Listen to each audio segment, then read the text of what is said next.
For Creamer Media's Polity, I'm Shannon de Rehove. Author Alan Weeder joins me to discuss his book Ruth First and Joe Slovo in the War Against Apartheid.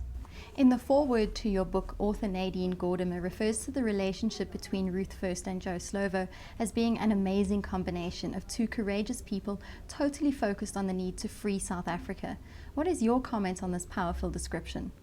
Well, I think part of the reason why I did the book was how focused both of them were on bringing democracy, and really a people's democracy, to South Africa was of all importance. And Joe was really important in kind of bridging the gap between socialism and nationalism, of making the issues both class and race. And in some ways was the person who I don't know if you say educated, but convinced people like Madiba how important the combination was. He wasn't the only person that did that, but he clearly was one of the most important people that did. In terms of Ruth, her journalism in the beginning was so powerful in terms of taking on the apartheid regime, but when she was forced into exile, it was almost like a daily thing for her of, we must get back to South Africa. What are we doing in England? We can't do any good in England. We must go back and fight against the regime. So I think, I don't think that's an understatement, but you said it's a powerful statement, but in one sense, it was their lives. They were totally committed to the struggle. Why were you personally inspired to write about Ruth First and Joe Slovo? I came to South Africa for the first time in 1999, and I did work on teachers who fought apartheid in the Western Cape. And I did oral histories. I'm an oral historian. And so I did their stories, literally first-person stories of 20 teachers. I interviewed many, many more, but I picked out 20. And from that, one of those people, a guy by the name of R.O. Dudley, who was a teacher at Livingstone High School in Cape Town for 40 years, and he was actually the principal, but he wasn't allowed to be because of the color of his skin. And so I was working on that up between like 2003 and 2008. And it struck me all the time, how could there not be a proper, and I don't know if that's the right word, but a book, a real book on either Ruth or Joe. I mean, they were so important to the struggle. Some people that I've interviewed over the years speak to them of being two of maybe the half dozen most important people in the struggle. And obviously that's subjective. But the whole time it was begging at me, why isn't there a book? And there are some things. I mean, Gillian Slovo wrote her own memoir where she talks about her parents. There's a man in Cape Town named Don Pinnock who's written about Ruth's work and has a book that actually was just republished about Ruth. But it was his master's thesis, and it's not a comprehensive book. Joe, after Ruth died, Joe spoke into a tape recorder for a very short time, and that produced what's called the unfinished autobiography that his second wife, Helena Dolney, put together posthumously for Joe. And it includes what he talked about, but it was a short time span. And so to me, it was a book specifically in South Africa that was, how could this not exist? And then there were some personal things. The whole thing about coming out of the left in the US, and here were these two icons of the left. Also, they were Eastern European Jews, and that's my background. And I don't know how important that is, but it was kind of an interesting connection, or some kind of a connection. They were non-practicing, I was non-practicing, you know. I can't make a correlation between Joe and the Communist Party and my own soft socialist kind of view of the world. But anyway, that's what brought me to do the book. Can you tell us about the time it took you and the processes involved in researching and writing such a meticulously detailed account of the lives of Ruth First and Joe Slovo? At the end of 2009, I had taken early retirement from the university, and I was thinking, okay, now's the time to begin this project. And I had already read a lot. But needless to say, when you do this type of project, reading is ongoing. So the first thing I did was started to contact some people who I knew knew Ruth or Joe, And I made a trip in January of 2010 to London. Ruth's papers are at the University of London, and her daughters, they initiated the papers, and they're in control of the papers. So I went through them to get permission to look at things. Certain things are open, and then there's kind of levels of what you can look for. They agreed to meet with me, which other people said was very rare because they've never been involved in projects or anybody approaching them about a project that had to deal with their parents. And like a lot of children of struggle leaders, there are definitely issues. Obviously, we see that today, every day, with the Mandela family. And it wasn't that kind of problems, but there were definitely issues because people who were in the struggle were not home. I mean, they were totally involved. And so I met with them over tea. It was supposed to be 45 minutes. It ended up being 2 hours. It was lovely. It was a lovely conversation. It was odd in the fact that I felt way too old to be having a second doctoral dissertation defense. But in any case, it was their parents. And what they did was they opened up a large amount of Ruth's papers to me. The only thing that wasn't open to me was the family letters. And then they also later on provided permission for photographs, which was fabulous. But they were clear that they didn't want to be involved in the project. I had a few names, and I came back to the States, started doing some phone interviews. One of the people that I contacted was Helena Dolney, who, again, was Joe's second wife. And I've learned later on, of course, that she checked me out.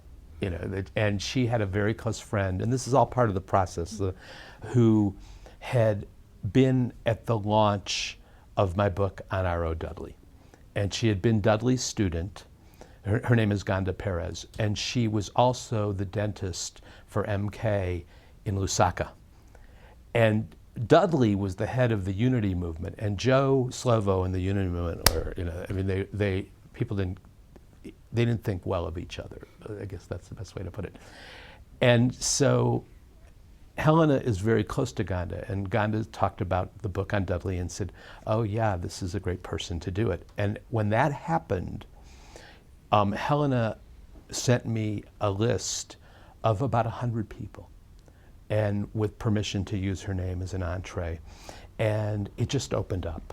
And then in January of 2011, in between doing other research, secondary research, reading millions of articles, and just getting documents from different people, I came again to South Africa, and I spent parts of 2 months here initially, and it was wall-to-wall interviews. And it was amazing because people agreed to interview that were people whose names you saw in newspapers, and it was just a privilege. It was an amazing thing to be able to meet these people and talk to these people. I remember I had a conversation early on with Ray Suttner.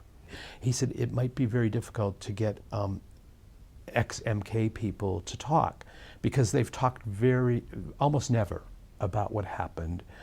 And you would have to go through a whole process of getting whoever was there, the person that they worked with, to say it's okay, and this whole process.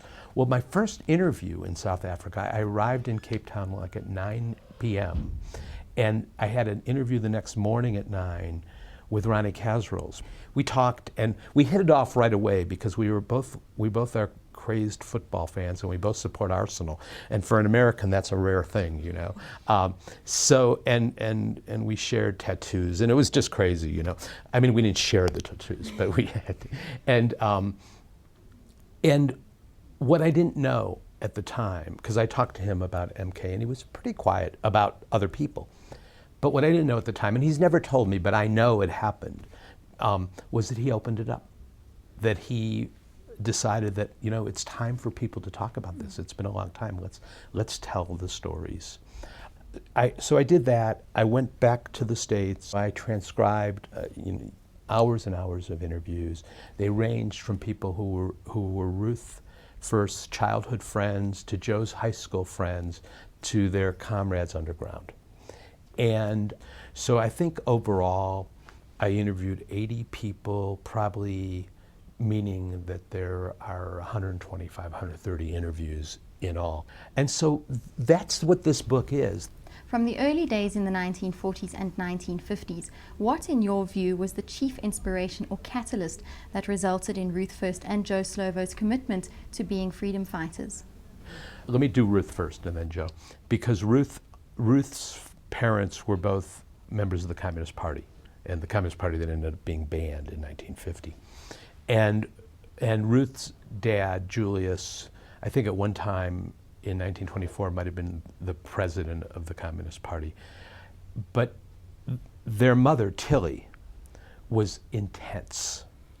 And Tilly, I have to think, was a Stalinist till the day she died. And life revolved around politics for her. Tilly visited the Soviet Union early on. And Ruth's younger brother, Ron, talks about her coming back, and everything was about communism. And so Ruth and Ron, as young children, were taken to the Johannesburg City Hall and had to be there listening to political speeches. This is as young children. Ruth, she went to a number of schools, but the last one was Jeppe Girls High. Ruth wrote a political poem that was published, and she won the literary award at the school. But she also, as she was graduating, and again, I don't know if this was more her mother, but she gave her first speech at the City Hall as a 17-year-old. And her mother was highly critical of the speech. I don't know, I'm not sure why. But so she was raised with this. Obviously, there were other people that raised with this that didn't go the same way. She got very involved when she went to Wits. She was involved in starting an organization. It was called FOPS, and I'm not going to remember the words that go with that.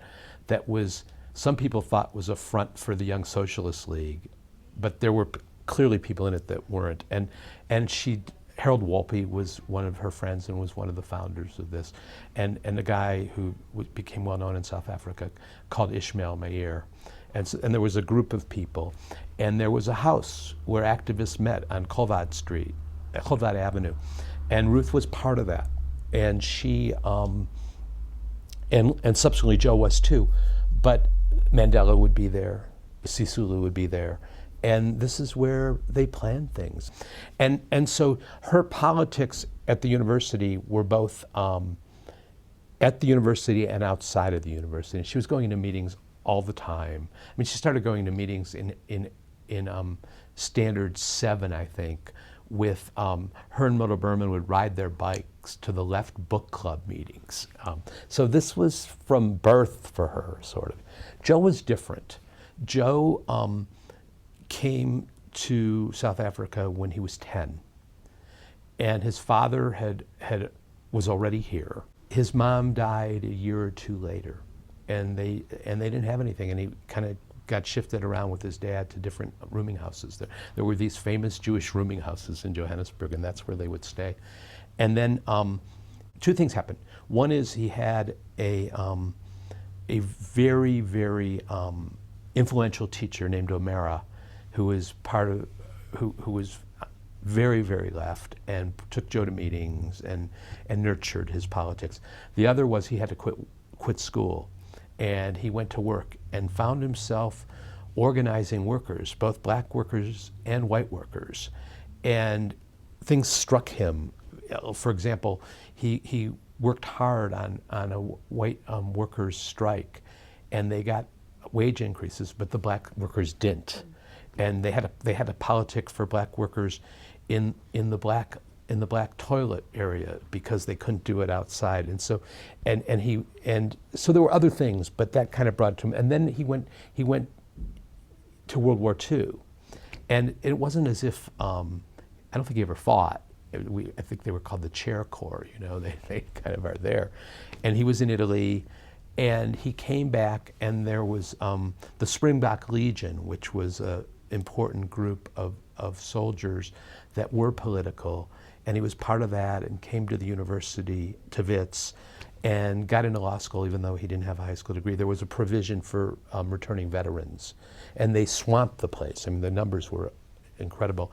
And one of the things that happened with that was an issue of gender, was because all of a sudden these organizations where there had been women students in leadership roles, and they were kind of overwhelmed by the soldiers returning who took over some of the leadership roles, including Joe taking over a position that Ruth had. And they weren't together, you see.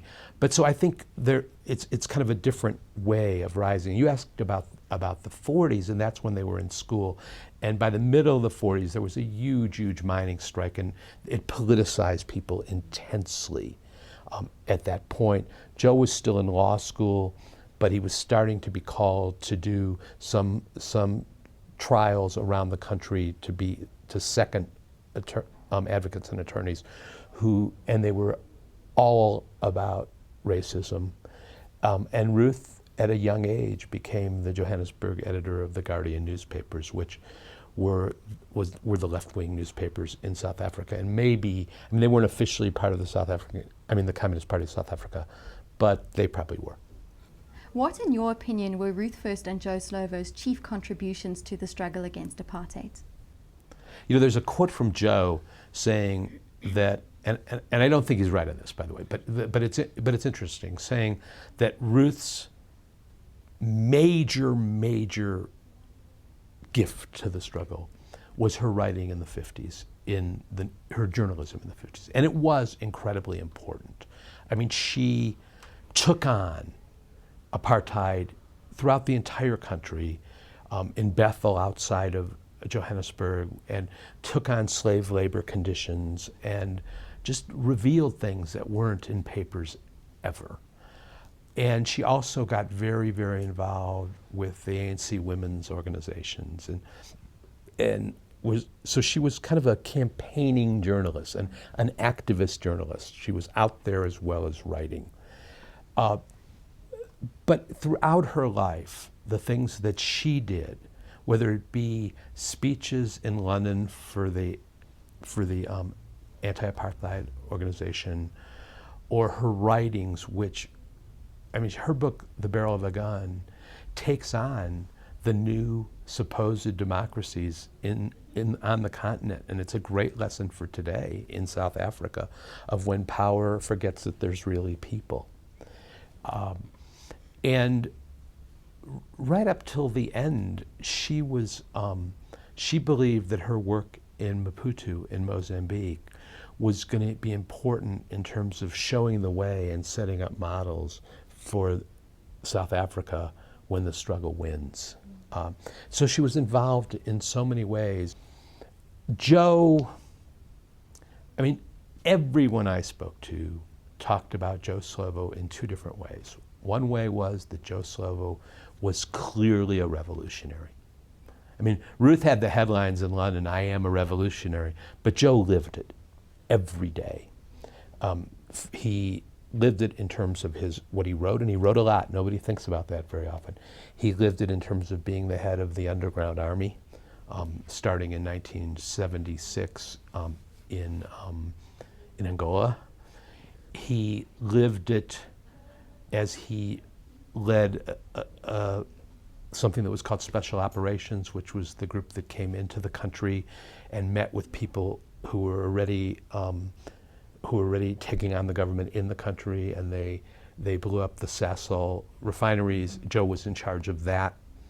He was in charge of this wild scheme with his friend Manny Brown. They created a tourist company to smuggle arms starting in London through a tourist bus with people literally in it not knowing that there were guns under their seats to bring into the country for the struggle.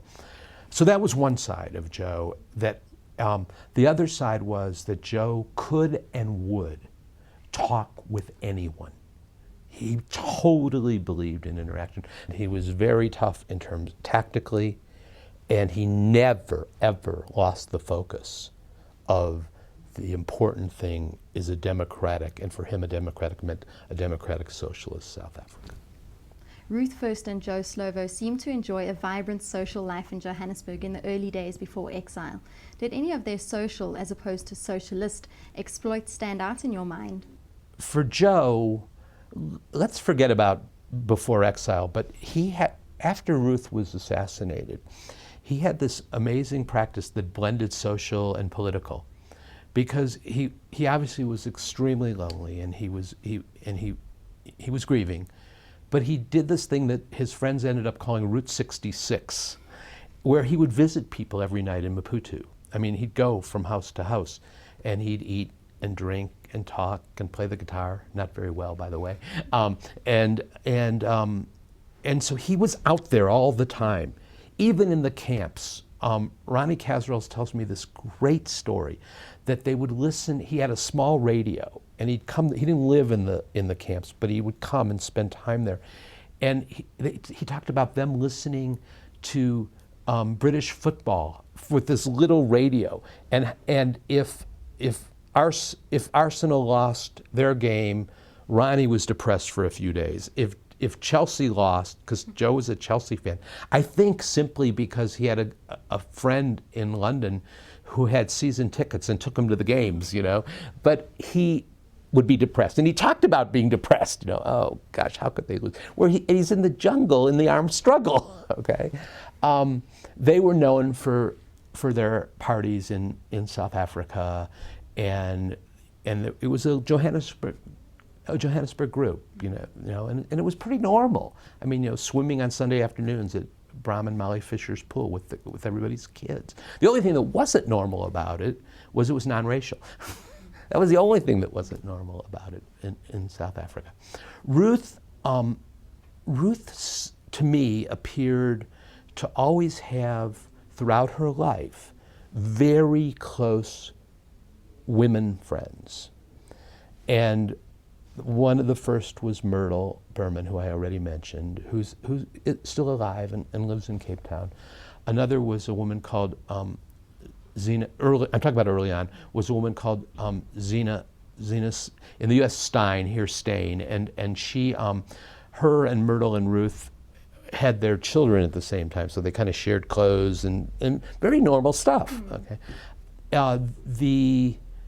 When Ruth went to London, she also had close friends, and she got involved writing this book, which she actually finished in Maputo, on Olive Schreiner, who was a late 18th century, 19th century feminist and writer, and there were some parallels in their lives, and Ruth got involved in feminism at that point. She also had two men who were very close friends with her. One was Ronald Siegel, who had a magazine in South Africa called Africa South, and then it moved to London because he had to go into exile, and he was the one that really encouraged her to write the book 117 Days, which is her prison diary, and it's just an incredibly powerful, very small but powerful book. And the other was Barney Simon. And when Joe was already in exile and Ruth came out of prison, her and Barney and she was not in a good way, and they would go to movies and sit in movies, and then they would drink coffee, and he would say, "You have to leave the country. You have to leave the country." And she didn't want to, and she knew she had to, but she didn't want to. So they were both quite social, as you said. Tragically, Ruth First was assassinated by the Apartheid security services in Maputo in 1982, and Joe Slovo died in 1995. Neither of them were able to truly experience the democracy in South Africa to which they had dedicated their lives. Do you have any opinion on how they would have assessed the achievements of the first 20 years of that democracy? I kind of refuse to say what they would say about today, because I don't think I'm in a place to do that. There's great quotes on Joe. It's from Jeremy Cronin about, we all wish we would know what Joe would say, but it really, how would you know? And Albie Sachs did the same thing about Ruth. He said, I would so love to know what she thinks, but it's pretty fruitless. So what I did with that, because with the Lily Sleeves commemoration, that was what was put to me of, this is what we want, your question is what they wanted me to talk about. And so what I did instead was looked at things that both Ruth and Joe did in their lives that might be lessons for today. So Ruth's the barrel of a gun, for example, talks about these different, the different countries throughout the continent, and how when good people came to power, power got to them. And that's a lesson for today. Both of their work in the 1940s, in the mine strike, her journalism on Bethel clearly speak to Americana, but as examples from the past. Joe's essay, No Middle Road, which is about people's revolution, speaks about what South Africa should be today.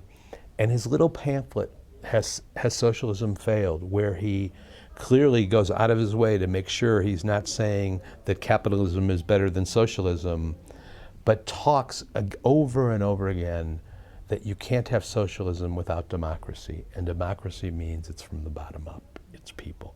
So I think those are the messages that they give today, not what I analyze of what they would say. Thank you for your time. That was author Alan Weeder discussing his book, Ruth First and Joe Slovo in the War Against Apartheid.